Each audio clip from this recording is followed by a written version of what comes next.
We've looked at map for a bit now, so I want to give you a better idea of where the map helper is used in practical programming, so for applications that we're actually going to build on a day-to-day basis. Map is by far one of the most commonly used array helpers for front-end web development. So let's look at a very particular use case here. In development of complex web applications, you're going to find that a lot of the job ends up being just rendering lists of data. So I can't tell you the number of web apps that I've worked on where the primary goal was to essentially just render a list of data. And in that realm, you could think of, say, Reddit, Facebook, Instagram. They're all just rendering lists of data. That's all it is. So here's kind of a practical example of that. On the right-hand side, we can kind of imagine this might be something like Facebook. Perhaps I've got a sequence of posts from all my different friends. And at the top, I'll see my friend's name, the content of whatever they posted, and maybe their image off to the left-hand side.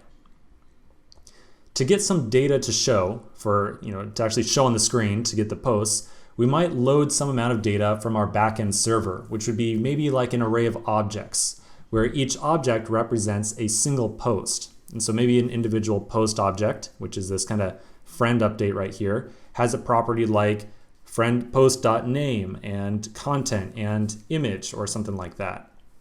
This would be a perfect use case of the map helper. I want to take each object representing a post, I want to transform it in some fashion and produce some HTML to show on the screen.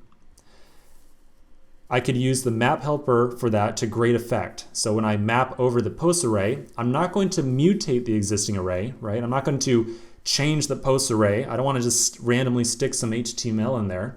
Instead, for each friend update or for each post that I have, I'll read the update. I'll say, okay, who made the post? What is the image? What's the content? And I can produce some amount of HTML to place on the screen for that individual post model. All right, with a better idea of how map helper is used in an actual programming environment, let's continue on with some exercises around map in the next section.